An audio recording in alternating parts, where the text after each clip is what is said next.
Ini adalah bagian kedua dari penjelasan tentang atmosfer.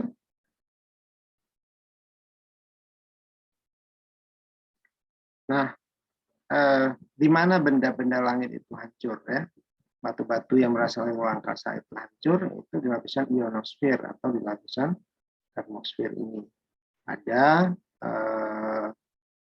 sisi dengan jarak mulai dari 90 km hingga 500 km dari permukaan bumi.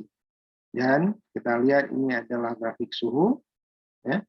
Suhunya mulai dari minus 100 derajat Celcius sampai kemudian bisa mencapai suhunya itu melebihi 500, bahkan bisa mencapai ribuan derajat Celcius di sini. Nah, gradien suhu ini juga yang mempengaruhi apabila ada benda langit yang sangat panas, ya, kemudian benda-benda langit itu masuk ke lapisan ini akan hancur disebabkan karena suhu yang sangat tinggi dan juga variasi dari suhu ini dari panas menjadi dingin yang menyebabkan benda-benda itu hancur dan terlindungilah bumi dari hantaman benda-benda ruang angkasa. Nah, kemudian kita lihat lagi penggunaan lapisan-lapisan atmosfer itu sendiri. Ya, apa saja aktivitas di setiap lapisannya itu. Untuk lapisan yang paling dekat dengan bumi, tentu aktivitasnya adalah aktivitas yang aman.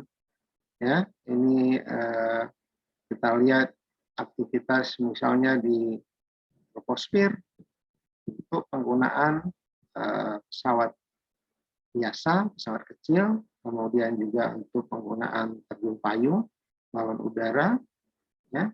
Kemudian di ketinggian yang lebih tinggi, misalnya di ketinggian 10 km, ya, atau di lapisan troposfer awal, troposphos atau lapisan stratosfer yang memasuki lapisan stratosfer atau di perbatasan antara troposfer dan stratosfer. Disinilah aktivitas dari pesawat komersil, ya, di ketinggian 10.000 km, ya, atau kalau kita ubah ke kaki berarti 10.000 dikali 3, ya, 30.000 kaki, kurang ya, 30.000 kaki karena 1 meter itu 3 kaki. Nah, kemudian di lapisan berikutnya itu untuk lapisan pesawat tempur, ya. Pesawat tempur itu berada di ketinggian yang lebih tinggi, yaitu 40 km ketinggiannya. Kalau di bawah ini kadang-kadang pengoperasian pesawat tempur itu bisa menyebabkan kerusakan pada bangunan karena ukuran suaranya yang menggelegar yang bisa menyebabkan kaca-kaca pada bangunan itu pecah. Ini juga grafik suhu. Kita lihat di sini suhunya berada pada titik sekitar 0 derajat Celcius atau mendekati minus, sehingga apabila tidak diatur suhu dalam pesawat ini, maka itu akan mengancam orang-orang yang berada di dalamnya. Demikian juga untuk pesawat komersil, apabila suhu di dalam pesawat itu tidak diatur sesuai dengan kebutuhan manusia, maka ini juga akan sangat dingin karena suhunya bisa mencapai minus 50 derajat Celcius. Nah, kemudian penempatan satelit dan pesawat ruang angkasa itu pada bagian atmosfer, ya, seringnya itu di antara termosfer dan eksosfer. Disinilah penempatan satelit dan benda atau pesawat ruang angkasa. Selanjutnya, ini adalah gambar meteor, ya, yang kita bisa melihat sewaktu-waktu di malam yang banyak bintang cerah jatuh, kemudian bercahaya dan kemudian hilang. Saya sempat beberapa kali berhasil mengamati bintang jatuh ini, alhamdulillah tidak mencapai bumi. apa yang terjadi kalau mencapai bumi, maka akan terjadi letupan besar, akan terjadi kebakaran, akan terjadi kerusakan di wilayah itu. Dan itu juga pernah dilaporkan bintang atau meteor ini sempat jatuh sampai ke bumi. Nah, apa peran dari atmosfer itu? Perannya adalah memberikan kontribusi dalam pembentukan iklim di bumi. Di daerah-daerah yang berada di khatulistiwa, daerah yang berada di tropis, ya, khatulistiwa itu tropis, kemudian yang berada di subtropis, kemudian yang berada di kutub, itu juga kondisi musimnya, kalau di tropis itu musim hujan dan musim kemarau, kalau di subtropis itu musim musim panas, musim gugur, musim dingin, musim semi. Kalau di kutub ya hampir sama juga seperti di subtropis, tetapi masanya yang lebih panjang untuk masa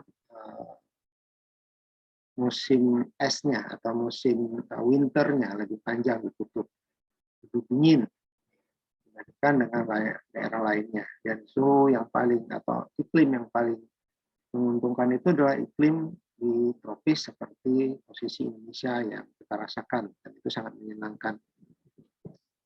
Nah, bagaimana cara atmosfer ini mengatur iklim di bumi? Ini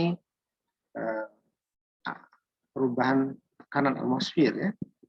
Perubahan tekanan atmosfer pada permukaan bumi menyebabkan adanya daerah antisiklon dan daerah depresi yang akan memicu pergerakan udara dan membawa perubahan, ya, membawa musim di bumi. Jadi ada daerah yang panas, ada daerah yang dingin. Ini dipengaruhi oleh adanya daerah dengan antisiklon dan depresi. Nah, ini adalah letak bumi dalam tata surya, dalam sistem tata surya. Jadi kita lihat bumi itu posisinya nomor 3 yang dekat dengan matahari, dan penempatan bumi di posisi nomor 3 ini juga luar biasa. Kearifan dari pencipta ini, kita ditempatkan pada orbit yang ketiga ini. Dan jika ditempatkan pada orbit yang lain itu menjadi masalah. Tetapi mungkin akan juga bisa ditolerir oleh makhluk hidup pada kondisi Mars ini. Kemarin saya sempat memposting sudah terjadi adanya orang yang menuju Mars, ya, untuk melihat aktivitas di Mars dengan perjalanan luar angkasa menuju Mars, dan harus membayar jumlah biaya yang besar untuk bisa ke sana. Nah, perubahan musim di bumi itu juga disebabkan oleh adanya pergerakan rotasi bumi pada porosnya, ya, rotasi bumi pada porosnya sehari semalam 24 jam yang menyebabkan terjadinya siang dan malam. Kemudian adanya revolusi bumi, yaitu bumi mengelilingi matahari selama kurun waktu 1 tahun atau 365 hari. Itu juga yang menyebabkan perubahan musim. Jadi bumi berputar pada porosnya menyebabkan wilayah yang tersinar matahari itu berubah setiap hari, dan juga bumi berevolusi mengelilingi matahari juga menyebabkan daerah-daerah yang terpapar atau yang terpapar langsung ke matahari itu berubah dari waktu ke waktu, dan itu yang menyebabkan perubahan iklim, ya, perubahan iklim. Nah, ini aktivitas rotasi bumi 1 kali 24 jam yang menyebabkan adanya pergerakan yang menyebabkan sinar matahari yang terkena ke bumi itu selalu berubah, ya. Kalau misalnya di sini ya terjadi siang, kemudian ini sore, kemudian di balik ini adalah malam hari, dan akan berputar kembali ketemu lagi pada pagi hari di sini. Itu yang menyebabkan punya pagi, ya, siang apabila berhadapan dengan bumi, dan malam apabila tidak berhadapan dengan bumi.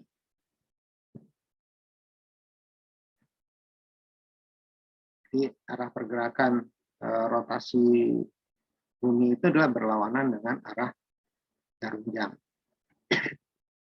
Kemarin juga kita sudah sampaikan ada pembagian zona waktu, dan pembagian zona waktu itu juga bisa kita lihat diakibatkan oleh rotasi ini dan juga revolusi. Nah, ini pembagian garis lintang, ya, peristiwa. Kemudian ini adalah wilayah tropis bagian bumi utara. Ini adalah wilayah tropis bagian bumi selatan. Kemudian di subtropis bagian belahan bumi utara. Dan ini adalah bagian subtropis bagian belahan bumi selatan, hanya beberapa daerah saja, seperti Amerika Latin, kemudian sebagian dari Afrika, dan sebagian dari Australia. Ini daerah-daerah yang berada di subtropis bagian belahan bumi selatan. Kemudian ini adalah kutub selatan, yang seluruhnya adalah lautan, dan di sini adalah kutub utara. Ada sebagian negara yang berada di wilayah kutub utara, misalnya Kanada, Iceland, ya, itu daratan-daratan yang ada di kutub utara. Eropa itu berada di subtropis di sini, ya. Kemudian Amerika berada di subtropis di sini. Nah, sebagian Asia juga ada yang berada di daerah subtropis, di sebagian Asia. Indonesia di sini seluruhnya berada di daerah tropis. Dan adanya kawasan dengan suhu rendah dan suhu tinggi ini yang kemudian menyebabkan adanya perbedaan daerah yang bertekanan tinggi yang disebut dengan antisiklon, yang kemudian menyebabkan suhu dingin, menyebabkan molekul melambat dan merambat, ya, bertambah berat dan turun ke bawah membentuk daerah bertekanan tinggi, bertekanan ATM tinggi.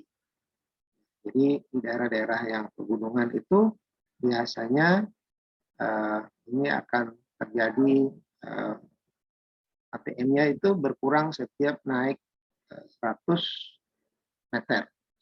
Setiap bertambah 100 meter ketinggian, ATM akan berkurang, tekanannya akan berkurang 1 ATM. Ya, ini kita lihat. Kemudian daerah yang bertekanan rendah, ya, suhu panas menyebabkan molekul bergerak menjauhi satu sama lain. Ya, suhu yang panas menyebabkan bergerak menjauhi satu sama lain, bertambah ringan dan naik ke atas membentuk daerah yang bertekanan rendah. Nah, adanya daerah tekanan tinggi dan tekanan rendah ini juga menyebabkan adanya perubahan musim. Nah, ini adalah kondisi atmosfer yang melindungi bumi dari radiasi nuklir. Jadi lapisan-lapisan atmosfer itu, ya, punya peran yang sangat luar biasa untuk melindungi bumi dari ancaman-ancaman benda langit lainnya, termasuk radiasi nuklir dari matahari. Keberadaan magnetosfer, ya, yang berada di lapisan ionosfer atau lapisan termosfer, lapisan yang paling tebal, yang punya gradien suhu dari dingin menjadi sangat panas. Ini membuat kehidupan di bumi terlindungi dari bahaya radiasi nuklir yang dipancarkan oleh matahari. Jadi luar biasa penciptaan alam semesta ini, sehingga tepat sekali kita diberi kesempatan untuk hidup di bumi karena kita mendapatkan perlindungan dari atmosfer yang menyebabkan kita terlindung dari ancaman-ancaman benda luar angkasa lainnya. Nah, ini kira-kira lapisan yang melindungi bumi tadi dari ancaman nuklir matahari. Ya, ini daerah magnetiknya yang berada di troposfer atau ionosfer. Nah, ini adalah aurora yang terbentuk di wilayah kutub, ya, akibat adanya adanya panas nuklir ini yang bisa masuk ke beberapa celah, ya. Bisa masuk ke beberapa celah, terutama masuknya di daerah kutub, sehingga terbentuklah aurora seperti ini atau yang seperti ini. Kita bisa lihat fenomena-fenomena ini di beberapa tempat, ya. Ini adalah aurora di wilayah-wilayah yang berbeda. Nah, demikian untuk bagian kedua, dan kita akan melanjutkan ke bagian berikutnya.